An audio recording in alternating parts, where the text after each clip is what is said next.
നമസ്തേ. നമ്മളിന്ന് ആഴ്ചഫലമാണ് പറയുന്നത്.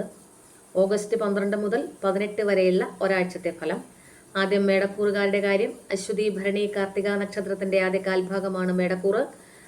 അവർക്കിപ്പോൾ ലഗ്നാധിപനായ ചൊവ്വ 6-ല്, ശുക്രൻ 3-ാം ഭാവത്തിലൊക്കെ സഞ്ചരിക്കുന്നു. അപ്പോൾ അത് സാമ്പത്തികപരമായിട്ട് ഗുണമാണ്. മറ്റുള്ളവരുടെ സഹായങ്ങൾ ലഭിക്കാവുന്ന സമയമാണ്. ധൈര്യത്തോടെയും ഉത്സാഹത്തോടെയൊക്കെ പ്രവർത്തിക്കാൻ കഴിയുന്ന സമയമാണ്. എങ്കിലും മേടക്കൂറുകാർക്ക് 7 ശനിക്കാലാണ്.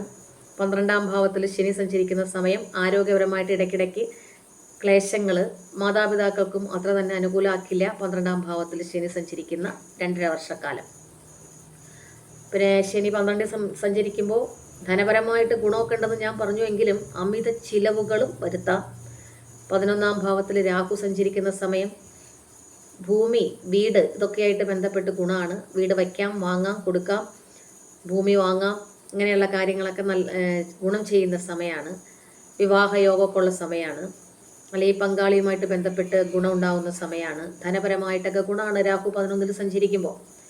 ശ്രദ്ധിക്കേണ്ടത് 5-ാം ഭാവത്തിലെ കേതുവാണ്. സന്താനങ്ങൾക്ക് അത്ര അനുകൂലമല്ല. അതുകൊണ്ട് തന്നെ അവരുടെ കാര്യത്തിലൊരു പ്രത്യേക ശ്രദ്ധ ആവശ്യം വേണ്ട സമയമാണ് മേടക്കൂറുകാർക്ക്. എടുത്തു ചാടി ഒരു കാര്യവും പ്രവർത്തിക്കാതിരിക്കുക. കാരണം 3-ാം ഭാവത്തിൽ വ്യാഴം, ഈശ്വരാധീനം കുറയുന്ന സമയം.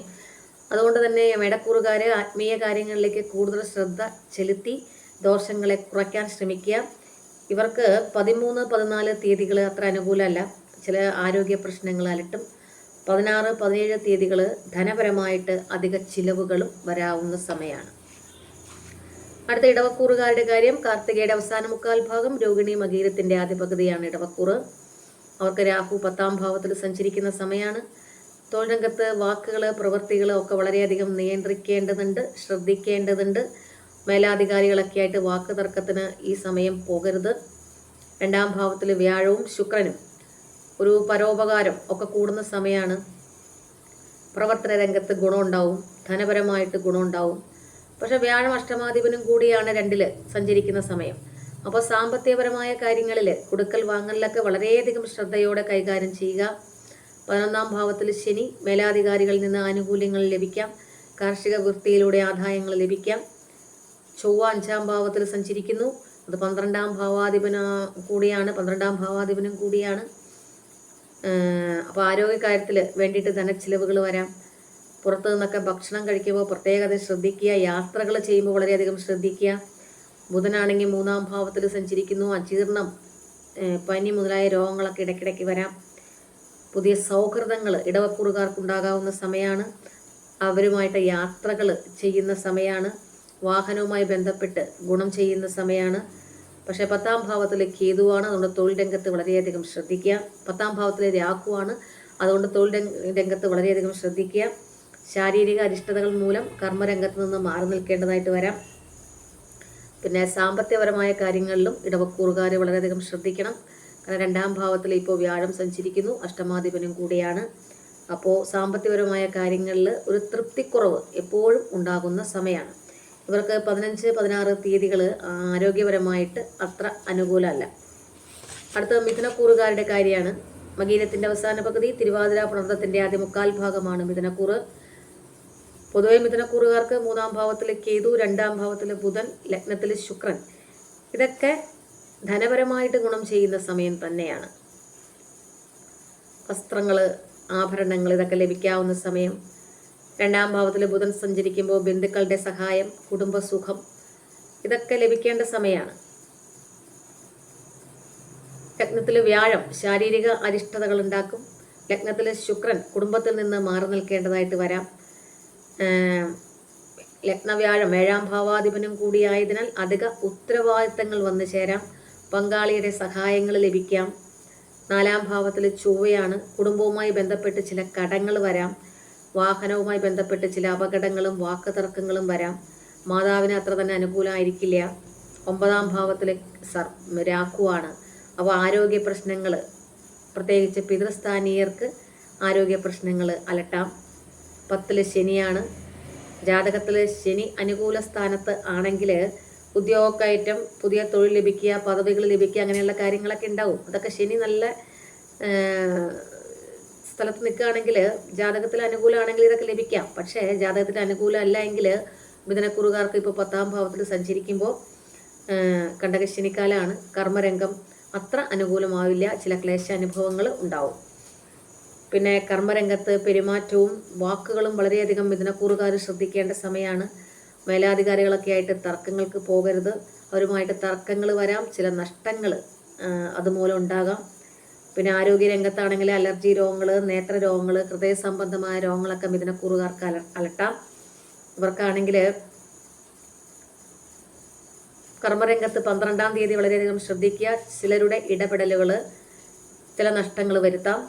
പിന്നെ 16, 17 തീയതികൾ ആരോഗ്യപരമായിട്ടും അത്ര അനുകൂലമായിരിക്കില്ല.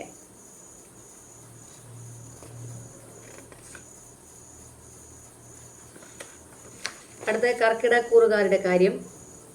ഓഗസ്റ്റ് 12 മുതൽ 18 വരെയാണ് ഈ ഒരാഴ്ചത്തെ ഫലം. കർക്കിടകൂർ എന്ന് പറഞ്ഞാൽ പുണർത്തത്തിന്റെ അവസാന കാൽഭാഗം, പൂയം, ആയില്യം നക്ഷത്രക്കാരാണ്. ഇവർക്ക് 3ാം ഭാവത്തിൽ ഇപ്പോൾ ചൊവ്വ സഞ്ചരിക്കുന്നു, 12ാം ഭാവത്തിൽ ശുക്രനൊക്കെ സഞ്ചരിക്കുന്നു. അപ്പം മനോധൈര്യം ഉണ്ടാകും. അഷ്ടമത്തിലെ രാഹുവും ഭാഗ്യഭാവത്തിലെ ശനിയും ഭാഗ്യക്കേടുകൾ വിട്ടൊഴിയുന്നില്ല, എങ്കിലും മനോധൈര്യമൊക്കെ ഉണ്ടാകുന്ന സമയം തന്നെയാണ്. ഈ അഷ്ടമത്തിലെ രാഹു സഞ്ചരിക്കുന്നു, 9ാം ഭാവത്തിൽ ശനി സഞ്ചരിക്കുമ്പോഴൊക്കെ ആശങ്കകൾ, ദേഹാരിഷ്ടതകൾ ഒക്കെ ഉണ്ടാകുന്ന സമയം. 9ൽ ശനി സഞ്ചരിക്കുമ്പോൾ ഓർക്കാപ്പുറത്തുള്ള ചില ഭാഗ്യക്കേടുകൾ കർക്കിടകൂറുകാർക്കുണ്ടാവും. 2ലെ കേതുവാണ്. അതുകൊണ്ട് എടുത്തു ചാടി വാക്കുകൾ പ്രയോഗിക്കരുത്, പറയരുത്, പ്രവർത്തിക്കരുത്. വാക്കുകൾ മൂലം ചില അനർത്ഥങ്ങൾ, ചില വേർപിരിയലുകൾ ഒക്കെ കർക്കിടകൂറുകാർക്ക് ഉണ്ടാകേണ്ട സമയമാണ്. കാരണം 12ാം ഭാവത്തിൽ വ്യാഴം കൂടിയാണ്. അത് ഈശ്വരാധീനം കുറയുന്ന സമയമാണ്. വാഹനവുമായി ബന്ധപ്പെട്ട് ചില വാക്ക് തർക്കങ്ങൾ, അതുമൂലം ധനച്ചിലവുകളൊക്കെ വരാവുന്ന സമയം. ഗാർഹിക ജീവിതത്തിലും ചില സ്വസ്ഥതക്കുറവും, സുഹൃത്തുക്കളുടെ ഇടയിൽ, ബന്ധുക്കളുടെ ഇടയിലൊക്കെ ഒരു മേന്മക്കുറവും, ചില അസ്വാരസ്യങ്ങളും ഒക്കെ കർക്കിടകൂറുകാർക്ക് വരാവുന്ന സമയമാണ്. ഇതൊക്കെ ശ്രദ്ധയോടെ മുൻകൂട്ടി കണ്ട് മുന്നോട്ട് പോവുക. കാരണം ഈശ്വരാധീനം കുറയുന്ന സമയമാണ്. സാമ്പത്തിക കാര്യങ്ങളിലും 12ാം ഭാവത്തിൽ വ്യാഴം സഞ്ചരിക്കുമ്പോൾ അത്ര അനുകൂലതയില്ല. വളരെ ശ്രദ്ധയോടെ മുന്നോട്ട് പോകേണ്ട സമയമാണ്. ഇവർക്ക് 12ാം തീയതി ചില ആരോഗ്യ പ്രശ്നങ്ങൾ അലട്ടും. ഒരു അകാരണ ഭയം ഉണ്ടാവും. 13, 14 തീയതികൾ ശ്രദ്ധിക്കുക. ശത്രുക്കൾ മൂലമുള്ള ചില ഉപദ്രവങ്ങൾ ഉണ്ടാവാം. എങ്കിലും 15, 16 തീയതികളൊക്കെ ധനപരമായിട്ട് കർക്കിടകൂറുകാർക്ക് ഗുണം ചെയ്യും. ഇവരിപ്പോൾ ശ്രദ്ധിക്കേണ്ടത് 2ാം ഭാവത്തിലെ കേതുവും അഷ്ടമത്തിലെ രാഹുവും ഭാഗ്യഭാവത്തിലെ ശനിയൊക്കെയാണ്. അപ്പോൾ എടുത്തു ചാടി ഒരു കാര്യവും പ്രവർത്തിക്കാതിരിക്കുക. വാക്ക് തർക്കങ്ങൾക്ക് മുതിരാതിരിക്കുക. അത് കുടുംബത്തിലായാലും ബന്ധുക്കളുടെ ഇടയിൽ, സുഹൃത്തുക്കളുടെ ഇടയിലൊക്കെ ആണെങ്കിലും വളരെയധികം ശ്രദ്ധിക്കുക. ഈ അടുത്ത ചിങ്ങക്കൂറുകാരുടെ കാര്യം. മകം, പൂരം, ഉത്രത്തിന്റെ ആദ്യ കാൽഭാഗമാണ് ചിങ്ങക്കൂറ്. ഓഗസ്റ്റ് 12 മുതൽ 18 വരെയുള്ള ഒരാഴ്ചത്തെ ഫലം. ഇവർക്ക് വ്യാഴവും ശുക്രനും 11ാം ഭാവത്തിലാണ്. വ്യാഴം 11ൽ, ശുക്രനും 11ലൊക്കെ സഞ്ചരിക്കുമ്പോൾ നല്ല ഗുണങ്ങൾ ഉണ്ടാവേണ്ട സമയമാണ്. പക്ഷെ അത് നല്ലതാണെന്ന് വിചാരിച്ചിട്ട് ചിന്തിക്കാതെ എടുത്തു ചാടി പ്രവർത്തിക്കും. അതുമൂലം സാമ്പത്തിക കാര്യങ്ങളിൽ വലിയ നഷ്ടങ്ങൾ വരാവുന്ന സമയം. കാരണം വ്യാഴം അഷ്ടമാധിപനും കൂടിയാണ്. അതുകൊണ്ട് സാമ്പത്തിക കാര്യങ്ങളിൽ എടുത്തു ചാടി പ്രവർത്തിക്കുന്നു. അതുമൂലം നഷ്ടങ്ങൾ വരുന്നു. 2ാം ഭാവത്തിലാണെങ്കിൽ ചൊവ്വ, മാതൃസഹായമൊക്കെ ലഭിക്കാവുന്ന സമയം. ധനപരമായ കാര്യങ്ങളിൽ മാതൃസഹായമൊക്കെ ലഭിക്കാം. അഷ്ടമത്തിലെ ശനി, രാഹു 7, ലഗ്നത്തിലെ കേതു. അപ്പോൾ ദേഹാരിഷ്ടതകൾ വിട്ടൊഴിയുന്നില്ല. വിമർശനങ്ങൾ കേൾക്കുക. ദാമ്പത്യ ജീവിതത്തിൽ പ്രണയബന്ധങ്ങളിലൊക്കെ ഉലച്ചിലെ അസ്വാരസ്യങ്ങളൊക്കെ സംഭവിക്കുക. ഇതൊക്കെ വളരെയധികം ശ്രദ്ധിച്ച് മുന്നോട്ട് പോകണം. പിന്നെ കുറച്ച് നാളത്തേക്ക് 8ൽ ശനിയും രാഹു 7ലൊക്കെയാണ്, ലഗ്നത്തിൽ കേതുവൊക്കെയാണ്. അപ്പോൾ ഈ വക കാര്യങ്ങൾ വളരെയധികം ശ്രദ്ധിക്കുക. 2ൽ ചൊവ്വ, 12ൽ ബുധനാണ്. ധനച്ചിലവുകൾ കൂട്ടുന്ന സമയമാണ് ചിങ്ങക്കൂറുകാർക്ക്. 7ാം ഭാവത്തിൽ രാഹുവാണ്. ശ്രദ്ധിക്കേണ്ടത് ആവശ്യമില്ലാത്ത കൂട്ടുകെട്ടിൽ ചെന്ന് ധനച്ചിലവുകൾ വരുത്താവുന്ന സമയം. അപ്പോൾ നമ്മളാണ് വളരെയധികം ശ്രദ്ധിച്ച് മുന്നോട്ട് പോകേണ്ടത്. നമ്മുടെ സമയം മോശമാകുമ്പോൾ നമ്മൾ അങ്ങനെയുള്ള കൂട്ടുകെട്ടിൽ നിന്നൊക്കെ മാറി നിൽക്കുക. പിന്നെ 7ാം ഭാവത്തിൽ രാഹു സഞ്ചരിക്കുമ്പോൾ അനാവശ്യ വാക്ക് തർക്കങ്ങൾ, അതുമൂലം ചില പ്രശ്നങ്ങൾ ഉടലെടുക്കാവുന്ന സമയമാണ്. പിന്നെ ലഗ്നത്തിലെ കേതുവും സഞ്ചരിക്കുന്നു. കാര്യങ്ങൾക്ക് തടസ്സങ്ങൾ വരുത്താം. നമ്മൾ ഉദ്ദേശിച്ച പോലെ കാര്യങ്ങൾ നടക്കണമെന്നില്ല. ശിരോരോഗങ്ങൾ ഇടയ്ക്കിടയ്ക്ക്, തലവേദന പോലെയുള്ള രോഗങ്ങൾ ഇടയ്ക്കിടയ്ക്ക് അലട്ടാം.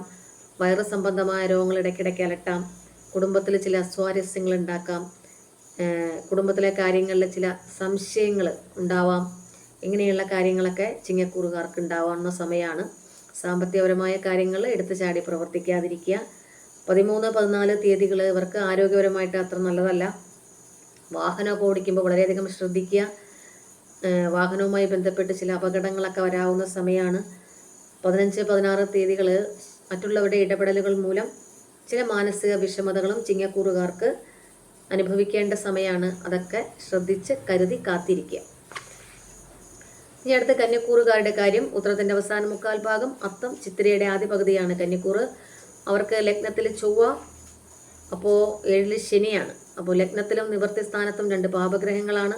അപ്പോൾ മുറിവ്, പൊള്ളൽ, അപകടങ്ങൾ പങ്കാളിക്കും അത്ര തന്നെ അനുകൂലമല്ല. 10ാം ഭാവത്തിലാണെങ്കിൽ വ്യാഴവും ശുക്രനുമാണ്. ഇത് രണ്ടും 10ൽ കൊള്ളില്ല. അപ്പോൾ തൊഴിൽ രംഗത്ത് അഭിപ്രായ വ്യത്യാസങ്ങൾ, മറ്റുള്ളവരുടെ ഇടപെടലുകൾ, ആവശ്യമില്ലാത്ത അനാവശ്യ ബന്ധങ്ങളിൽ ചെന്ന് പെടാവുന്ന സമയമാണ്. അതുമൂലം മാനസിക വിഷമതകൾ അനുഭവിക്കേണ്ട സമയമാണ്. കന്യക്കൂറുകാർ വളരെയധികം ശ്രദ്ധിച്ച് മുന്നോട്ട് പോകണം. കാരണം ലഗ്നത്തിലും പാപഗ്രഹം സഞ്ചരിക്കുന്നു, 7ാം ഭാവത്തിലും പാപഗ്രഹം സഞ്ചരിക്കുന്നു. അപ്പോൾ 7ൽ ശനി സഞ്ചരിക്കുന്ന ഈ സമയത്ത് പങ്കാളിയിൽ നിന്ന് അല്ലെങ്കിൽ പങ്കാളിയുടെ പെരുമാറ്റം മൂലമൊക്കെ വളരെയധികം വിഷമം അനുഭവിക്കേണ്ടി വരുന്ന ഒരു സമയം കൂടിയാണ്. അത് മനസ്സിലാക്കി മുന്നോട്ട് പോവുക. എങ്കിലും ബുധൻ 11ലുണ്ട്, രാഹു 6ലുണ്ട്. ശത്രുക്കളെയൊക്കെ അവഗണിച്ച് പ്രവർത്തന മേഖലയിൽ ഉത്സാഹത്തോടെ പ്രവർത്തിക്കാനുള്ള സമയമാണ്. അത് ധനപരമായിട്ട് ഗുണം ചെയ്യും. ശ്രദ്ധിക്കേണ്ടത് കർമ്മരംഗത്ത് ശുക്രനും വ്യാഴവുമാണ്.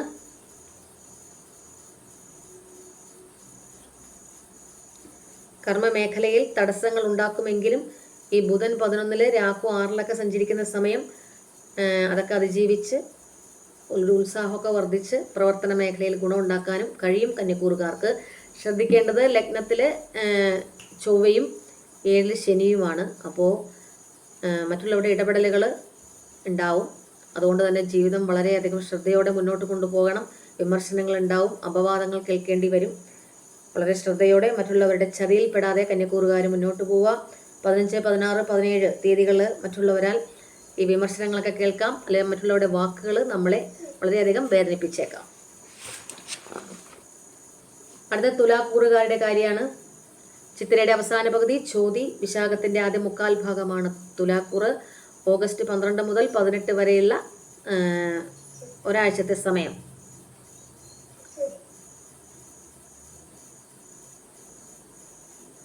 അവർക്ക് വ്യാഴവും ശുക്രനും 9ാം ഭാവത്തിൽ സഞ്ചരിക്കുന്നു. കാര്യങ്ങളിൽ അപ്രതീക്ഷിത തീരുമാനങ്ങൾ ഉണ്ടാകാം, പ്രത്യേകിച്ച് തൊഴിൽ രംഗത്ത്. അവർക്കിപ്പോൾ വ്യാഴവും 9ാം ഭാവത്തിൽ സഞ്ചരിക്കുകയാണ്. തൊഴിൽ രംഗത്തൊക്കെ അപ്രതീക്ഷിത തീരുമാനങ്ങൾ ഉണ്ടാകാവുന്ന സമയമാണ്.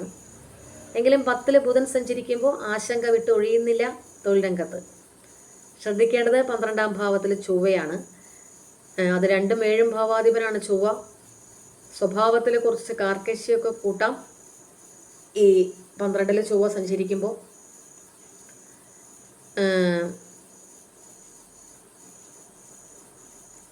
12ൽ ചൊവ്വയും 5ാം ഭാവത്തിൽ സർപ്പവും സഞ്ചരിക്കുന്നു. പെട്ടെന്നുള്ള വികാര വിക്ഷോഭങ്ങൾ ഉണ്ടാകാം, എടുത്തു ചാടി പ്രവർത്തിക്കാം. വാഹനങ്ങൾ ഓടിക്കുമ്പോൾ വളരെയധികം ശ്രദ്ധിക്കുക. വാക്ക് തർക്കങ്ങളിൽ നിന്ന് ഒഴിഞ്ഞു മാറി നിൽക്കുക. കാരണം 5ാം ഭാവത്തിൽ രാഹു സഞ്ചരിക്കുന്ന സമയത്ത് സാത്വികമായിട്ട് ചിന്തിക്കാൻ തുലാക്കൂറുകാർക്ക് കുറച്ച് പ്രയാസം ഉണ്ടാവും. പെട്ടെന്നൊരു കാര്യമൊക്കെ വരുമ്പോൾ, ഒരു വാഹനമൊക്കെ മറ്റു വാഹനത്തിൽ മുട്ടുമ്പോൾ നമ്മുടെ തന്നെ പ്രശ്നങ്ങളാണെങ്കിൽ പോലും നമുക്കത് പെട്ടെന്ന് ഉൾക്കൊള്ളാൻ പെട്ടെന്ന് കഴിയില്ല. നമ്മൾ മറ്റുള്ളവരുടെ തലയിൽ അത് കെട്ടിവെക്കുന്ന ഒരു സമയമൊക്കെയാണ്. അതുകൊണ്ടാണ് ഞാൻ പറഞ്ഞത്, എടുത്ത് ചാടി വാക്ക് തർക്കങ്ങൾക്കൊന്നും മുതിരരുത്. പിന്നെ 5ൽ രാഹു സഞ്ചരിക്കുമ്പോൾ അങ്ങനെ ഒരു പ്രശ്നമുണ്ട്, സാത്വികമായിട്ട് ചിന്തിക്കാൻ കുറച്ച് പ്രയാസം ഉണ്ടാവും. അത് വളരെയധികം ശ്രദ്ധിച്ച് മുന്നോട്ട് പോകണം, അത് മനസ്സിലാക്കി മുന്നോട്ട് പോകണം. 12ൽ ചൊവ്വ സഞ്ചരിക്കുമ്പോൾ ആരോഗ്യ പ്രശ്നങ്ങൾ മൂലം ധനച്ചിലവുകൾ, കാരണം 2ാം ഭാവാധിപനാണ് ചൊവ്വ, 7ാം ഭാവാധിപനും കൂടിയാണ്. ശാരീരിക അരിഷ്ടതകളും മൂലം ധനച്ചിലവുകൾ വരാം. പങ്കാളിക്കും അത്ര തന്നെ അനുകൂലമാകില്ല. എങ്കിലും പ്രവർത്തന വൈദഗ്ധ്യവും ധനപരമായ ഗുണവും ഒക്കെ തുലാക്കൂറുകാർക്കുള്ള സമയമാണ്. കാരണം 9ൽ ശുക്രനും വ്യാഴവുമാണ്. പുതിയ സൗഹൃദങ്ങൾ വഴി ഗുണമുള്ള സമയമാണ്. കാര്യങ്ങളിൽ പെട്ടെന്നുള്ള തീരുമാനങ്ങൾ ഉണ്ടാകാൻ പറ്റുന്ന സമയമാണ്. 12-ാം തീയതി ഇവർക്ക് അത്ര ഗുണമല്ല. കാര്യങ്ങൾക്ക് ചില തടസ്സങ്ങൾ വരാം. നമ്മൾ ഉദ്ദേശിക്കുന്ന പോലെ കാര്യങ്ങൾ നടക്കണമെന്നില്ല. 17, 18 തീയതികൾ ഒരു അകാരണ ഭയം മനസ്സിൽ എപ്പോഴും ഉണ്ടാവും. ആശങ്കകൾ വിട്ടൊഴിയില്ല. ദേഹാരിഷ്ടതകളും ചെറിയ ചെറിയ ആരോഗ്യ പ്രശ്നങ്ങളും ഈ 17, 18 തീയതികളിൽ ഉണ്ടാവാം.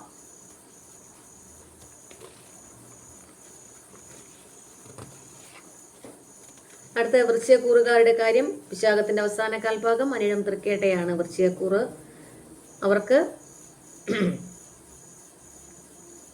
ലഗ്നാധിപനായ ചൊവ്വ 11-ാം ഭാവത്തിൽ സഞ്ചരിക്കുന്നു. ശുക്രൻ 8-ൽ സഞ്ചരിക്കുന്നു. കാര്യങ്ങളിൽ ഒരു പ്രതീക്ഷയും ശുഭാപ്തി വിശ്വാസവും ധനപരമായിട്ട് ഗുണവും അത് പ്രവൃത്തി മേഖലയിൽ ഗുണമൊക്കെ ചെയ്യുന്ന സമയമാണ്. ശുഭാപ്തി വിശ്വാസമൊക്കെ 4-ാം ഭാവത്തിൽ കുടുംബഭാവത്തിൽ രാഹു സഞ്ചരിക്കുന്ന സമയം. കുടുംബാംഗങ്ങളിൽ നിന്ന് മനസ്വസ്ഥത കെടുത്തുന്ന ചില അനുഭവങ്ങൾ ഉണ്ടാവാം. 4-ാം ഭാവത്തിൽ രാഹു സഞ്ചരിക്കുമ്പോൾ ശത്രുക്കളുടെ അഭിവൃദ്ധി ഉണ്ടാവുകയും ചെയ്യാം. അത് കുടുംബത്തിൽ നിന്ന് തന്നെ ആവാം, ബന്ധുക്കളുടെ ഇടയിൽ നിന്നാവാം. ബുധനാണെങ്കിൽ 9-ാം ഭാവത്തിൽ സഞ്ചരിക്കുന്നു. ദേഹാരിഷ്ടതകൾ. 10-ാം ഭാവത്തിൽ കേതു. തൊഴിൽ രംഗത്ത് ചില വിമർശനങ്ങൾ, കുറ്റപ്പെടുത്തലുകൾ ഒക്കെ ഉണ്ടാകുന്ന സമയം. അധിക അലച്ചിലൊക്കെ ഉണ്ടാകുന്ന സമയം. അഷ്ടമത്തിലെ വ്യാഴം. ഈശ്വരാധീനം കുറയുന്ന സമയം. അപ്രതീക്ഷിത യാത്രകൾ വേണ്ടി വരും. ശാരീരിക മാനസിക ഉന്മേഷക്കുറവ് അഷ്ടമത്തിലെ രാഹു സഞ്ചരിക്കുമ്പോൾ ഉണ്ടാവും. അഷ്ടമത്തിലെ വ്യാഴം സഞ്ചരിക്കുമ്പോൾ ഉണ്ടാവും. പിന്നെ ശ്രദ്ധിക്കേണ്ടത് രാഹു 4-ലാണ്, 5-ല് ശനിയുമാണ്. അപ്പോൾ സന്താനങ്ങളുടെ കാര്യത്തിൽ ഒരു അമിത ശ്രദ്ധ ആവശ്യമുള്ള സമയമാണ്. അവരിൽ നിന്ന് ചിലപ്പോൾ തിക്ത അനുഭവങ്ങൾ നമുക്കുണ്ടായേക്കാം. അവരെ പ്രത്യേകം ശ്രദ്ധിക്കുക. കാരണം 5-ാം ഭാവാധിപനായ വ്യാഴം അഷ്ടമത്തിലാണ്. അപ്പോൾ അവർക്ക് വേണ്ടിയിട്ട് സാമ്പത്തിക ചിലവുകൾ വരാവുന്ന സമയമാണ്. ഇവർക്ക് 12-ാം തീയതി ഉദര സംബന്ധമായ എന്തെങ്കിലും തരത്തിലുള്ള അസുഖങ്ങൾ അലട്ടാം. 13, 14 തീയതികൾ ഉദ്ദേശിച്ച പോലെ കാര്യങ്ങൾ നടക്കണമെന്നില്ല. കാര്യങ്ങളിൽ ചില തടസ്സങ്ങളും ഉണ്ടാവാം. ഇനി അടുത്ത് വൃശ്ചികക്കൂറുകാരുടെ ധനുക്കൂറുകാരുടെ കാര്യം. മൂലം, പൂരാടം, ഉത്രാടത്തിന്റെ ആദ്യ കാൽഭാഗമാണ് ധനുക്കൂറ്. ഓഗസ്റ്റ് 12 മുതൽ 18 വരെയുള്ള ഒരാഴ്ചത്തെ കാര്യം. 3-ാം ഭാവത്തിൽ രാഹു സഞ്ചരിക്കുമ്പോൾ ദൃഢനിശ്ചയം, പിടിവാശിയൊക്കെ ധനുക്കൂറുകാർക്കുണ്ടാകുന്ന സമയമാണ്. അഷ്ടമത്തിലെ ബുധൻ ബുദ്ധിപരമായിട്ട് പ്രവർത്തിക്കും. ധനപരമായിട്ട് അത് ഗുണം ചെയ്യും. നിവർത്തി സ്ഥാനത്ത് വ്യാഴം. ലഗ്നാധിപനാണത്, ചന്ദ്രലഗ്നാധിപനാണ്. അപ്പോൾ ഊർജ്ജസ്വലതയോടെ പ്രവർത്തിക്കും. ഗുണകരമായ ചില തീരുമാനങ്ങൾ എടുക്കും. യാത്രകളിലൂടെ സന്തോഷം ഉണ്ടാകും. 4-ാം ഭാവത്തിൽ ശനി സഞ്ചരിക്കുമ്പോൾ കുടുംബവുമായി ബന്ധപ്പെട്ട് അല്ലെങ്കിൽ ഭൂമിയുമായി ബന്ധപ്പെട്ട് ചില കടങ്ങൾ, പ്രശ്നങ്ങളൊക്കെ വരാം. 10-ാം ഭാവത്തിൽ ചൊവ്വ സഞ്ചരിക്കുന്നു. അത് 12-ാം ഭാവാധിപനും കൂടിയാണ്. അപ്പോൾ തൊഴിൽ രംഗത്ത് ചില ആയാസങ്ങൾ വർദ്ധിക്കും. തൊഴിൽ രംഗത്ത് ഒരു മനോധൈര്യത്തിന് കുറവ് വരുത്തുന്ന ചില കാര്യങ്ങൾ ഉണ്ടാകാം. 9-ാം ഭാവത്തിലാണെങ്കിൽ കേതുവാണ്. പിതൃസഹായം കുറയും. പിതൃസ്ഥാനീയർക്ക് ശാരീരിക അരിഷ്ടതകൾ ഉണ്ടാവാം. 7-ാം ഭാവത്തിലാണെങ്കിൽ ശുക്രൻ സഞ്ചരിക്കുന്നു. ദാമ്പത്യ ജീവിതത്തിൽ പ്രണയ വിഷയങ്ങളിലൊക്കെ ചില സ്വരച്ചേർച്ചയില്ലായ്മ വരാം. വളരെ ശ്രദ്ധയോടെ അതുകൊണ്ട് മുന്നോട്ട് പോകണം. 7-ാം ഭാവത്തിൽ ശുക്രൻ സഞ്ചരിക്കുമ്പോൾ ജീവിത പങ്കാളിക്കും അത്ര അനുകൂലമല്ല. ചില ശാരീരിക അരിഷ്ടതകൾ വരാം. അല്ലെങ്കിൽ നിസ്സാര കാര്യങ്ങളെ ചൊല്ലി ചില അകന്നു നിൽക്കലുകളൊക്കെ വരാം. ഇങ്ങനെയുള്ള കാര്യങ്ങളൊക്കെ ധനുക്കൂറുകാർക്കുണ്ടാകാം. എങ്കിലും 3-ാം ഭാവത്തിൽ രാഹു ഉണ്ട്. 8-ല് ബുധനും. ബുദ്ധിപരമായി പ്രവർത്തിക്കുന്ന അല്ലെങ്കിൽ ബുദ്ധിപരമായി പ്രവർത്തിക്കാൻ പറ്റുന്ന സമയമാണ്. അതുകൊണ്ട് തന്നെ കുടുംബവും മിത്രങ്ങളുടെ ഇടയിലും ഒക്കെ വളരെ ശ്രദ്ധയോടെ ബുദ്ധിപരമായി പ്രവർത്തിച്ച് മുന്നോട്ട് പോവുക. അവർക്ക് 13, 14 തീയതികൾ ആരോഗ്യപരമായിട്ട് ചില ക്ലേശാനുഭവങ്ങൾ ഉണ്ടാവും. 15, 16 ചിലപ്പോൾ കാര്യങ്ങളിൽ ചില ഉദ്ദേശിച്ച പോലെ കാര്യങ്ങൾ നടക്കണമെന്നില്ല. കാര്യങ്ങളിൽ ചില മാറ്റങ്ങൾ ഒക്കെ ഉണ്ടായേക്കാം. അല്ലെങ്കിൽ ചില തടസ്സങ്ങൾ ഒക്കെ ഉണ്ടാവാം. അടുത്ത മകരക്കൂറുകാരുടെ കാര്യം. ഉത്രാടത്തിന്റെ അവസാന മുക്കാൽ ഭാഗം, തിരുവോണം അവിട്ടത്തിന്റെ ആദ്യ പകുതിയാണ് മകരക്കൂറ്. ശനി 3-ാം ഭാവത്തിൽ സഞ്ചരിക്കുന്നു. ആത്മീയ കാര്യങ്ങളിലേക്ക് കൂടുതൽ സമയം ശ്രദ്ധിക്കേണ്ട സമയമാണ്. അത് പ്രതിസന്ധികളെ ഒരു പരിധിവരെ തരണം ചെയ്യാൻ മകരക്കൂറുകാർക്ക് സഹായിക്കും. 9-ാം ഭാവത്തിലാണെങ്കിൽ ചൊവ്വ. 4-ഉം 11-ഉം ഭാവാധിപനായ ചൊവ്വയാണ്. അപ്പോൾ കുറച്ച് സാമർഥ്യവും ബുദ്ധിയും ഒക്കെ കൂടുന്ന സമയമാണ്. അത് ധനവരവിന് സഹായിക്കും. മനോധൈര്യത്തിന് സഹായിക്കും. ശുക്രൻ 6-ാം ഭാവത്തിൽ, 5-ഉം 10-ഉം ഭാവാധിപനായ ശുക്രൻ 6-ാം ഭാവത്തിൽ സഞ്ചരിക്കുന്നു. തൊഴിൽ രംഗത്ത് മറ്റുള്ളവരുടെ ഇടപെടലുകൾ നിമിത്തം ചില മാനസിക വിഷമതകൾ അനുഭവിക്കേണ്ടി വരുന്ന സമയമാണ് മകരക്കൂറുകാർക്ക്. പിന്നെ സന്താനങ്ങൾക്ക് അത്ര അനുകൂലമല്ല. സന്താനങ്ങളിൽ നിന്നും അല്ലെങ്കിൽ സന്താന സ്ഥാനീയരിൽ നിന്നും ചില തിക്ത അനുഭവങ്ങളും നമുക്കും ഉണ്ടാവാം. 6-ാം ഭാവത്തിൽ വ്യാഴവും ശുക്രനും, ഈശ്വരാധീനം കുറയുന്നു. 2-ാം ഭാവത്തിലാണെങ്കിൽ രാഹു സഞ്ചരിക്കുന്നു. വാക്കുകൾ വളരെയധികം മകരക്കൂറുകാർ ശ്രദ്ധയോടെ മുന്നോട്ട് കൊണ്ടുപോകേണ്ട സമയം. വാക്കുകൾ മൂലം ചില നഷ്ടങ്ങൾ വരാവുന്ന സമയം. പിന്നെ പൈതൃക സ്വത്ത് 2-ൽ രാഹു സഞ്ചരിക്കുമ്പോൾ പൈതൃക സ്വത്തൊക്കെ നമുക്ക് ചിലവഴിക്കേണ്ടി വരുന്നൊരു സമയം കൂടിയാണ്. അതുകൊണ്ട് വളരെയധികം ശ്രദ്ധയോടെ മുന്നോട്ട് പോവുക. അഷ്ടമത്തിലെ കേതു ഈശ്വരാധീനം കുറയ്ക്കുന്ന സമയം. അപകട സാധ്യത അഷ്ടമത്തിലെ കേതു നൽകും. അതുകൊണ്ട് വാഹനമൊക്കെ ഓടിക്കുമ്പോൾ, അല്ലെങ്കിൽ ഇപ്പോൾ വാഹനം തന്നെ ഓടിക്കണമെന്നില്ല, റോട്ടിക്കട പോയാലും വണ്ടിയൊക്കെ ഇടിക്കുന്ന സമയമാണ്. അപ്പോൾ വാഹനവുമായി ബന്ധപ്പെട്ട അഷ്ടമത്തിലെ കേതു ചില അപകടങ്ങൾ നൽകും. അത് വളരെയധികം ശ്രദ്ധയോടെ മുന്നോട്ട് പോകണം. ഇവർക്ക് 15, 16 തീയതികൾ ആരോഗ്യപരമായിട്ട് അത്ര അനുകൂലമല്ല. 17, 18 തീയതികൾ കാര്യങ്ങളിൽ ചില തടസ്സങ്ങളും വരാവുന്ന സമയമാണ്. അടുത്ത കുംഭക്കൂറുകാരുടെ കാര്യം. അവിട്ടത്തിന്റെ അവസാന പകുതി, ചതയം പൂരുരുട്ടാതിയുടെ ആദ്യമുക്കാൽ ഭാഗമാണ് കുംഭക്കൂറ്. ഇവർക്ക് അഷ്ടമത്തിൽ ചൊവ്വ സഞ്ചരിക്കുന്നു. ഓഗസ്റ്റ് 12 മുതൽ 18 വരെയുള്ള ഒരാഴ്ചത്തെ ഫലമാണ്. അഷ്ടമത്തിൽ ചൊവ്വ സഞ്ചരിക്കുന്ന സമയം. ആരോഗ്യ പ്രശ്നങ്ങൾ അലട്ടുന്ന സമയം. വാഹനമൊക്കെ ഓടിക്കുമ്പോൾ ശ്രദ്ധിക്കുക. വാഹനമൊക്കെ ആയിട്ട് ബന്ധപ്പെട്ട് ചില അപകടങ്ങൾ വരാവുന്ന സമയം. സഹോദരങ്ങൾ അനുകൂലമല്ല, സഹോദരങ്ങൾക്കും അനുകൂലമല്ല.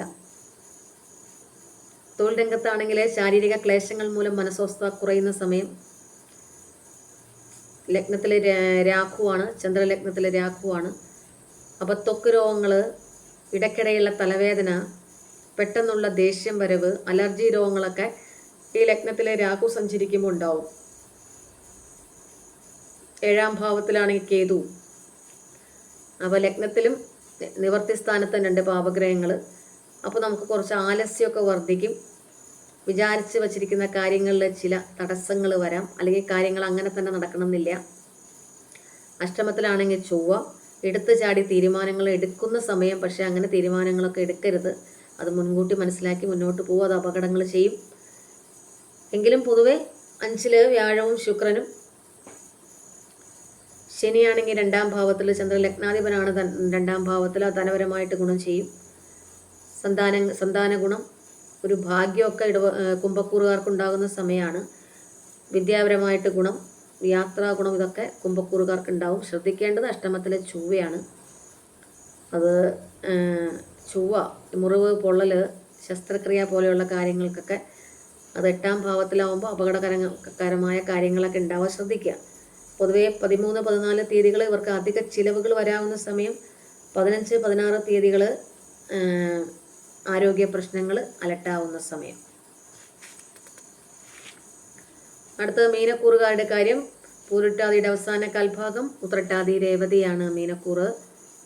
അവർക്ക് 12-ാം ഭാവത്തിൽ രാഹുവും, ലഗ്നത്തിൽ ശനിയും, 7-ൽ ചൊവ്വയും. അപ്പോൾ 12-ാം ഭാവത്തിൽ രാഹുവും ലഗ്നത്തിൽ ശനിയും. വാതരോഗങ്ങൾ ഇടയ്ക്കിടയ്ക്ക് അലട്ടാം. നമുക്ക് ആലസ്യം കൂട്ടാം. ത്വക്ക് രോഗങ്ങൾ ഇടയ്ക്കിടയ്ക്ക് ഉണ്ടാവും. അലർജി രോഗങ്ങൾ, പൊള്ളൽ, മുറിവ്, ഇതൊക്കെ ഉണ്ടാകുന്ന സമയമാണ്. മീനക്കൂറുകാർക്ക് ആരോഗ്യപരമായിട്ട് ഒട്ടും തന്നെ അനുകൂലമല്ല. 5-ലെ ബുധൻ, കുടുംബത്തിൽ നിന്ന് മാറി നിൽക്കേണ്ടി വരിക. പ്രത്യേകിച്ച് ലഗ്നശനിയും 5-ലെ ബുധൻ കൂടിയാവുമ്പോൾ ദൂരദേശ ഗമനം വേണ്ടിയൊക്കെ വരുന്ന സമയമാണ്. ജാതകത്തിലും കൂടി ഈ ഗ്രഹങ്ങളൊക്കെ അനുകൂലമാണെങ്കിൽ വിദേശത്തൊക്കെ പോവാം. പക്ഷേ 7-ലെ നിവർത്തി സ്ഥാനത്ത് പാപഗ്രഹമാണ്. അതുകൊണ്ട് കുടുംബ സമാധാനം കുറയും. ഒരു മാനസിക ഉന്മേഷക്കുറവുണ്ടാവും. ദാമ്പത്യ ജീവിതത്തിൽ ചില ക്ലേശാനുഭവങ്ങൾ ഉണ്ടാവാം.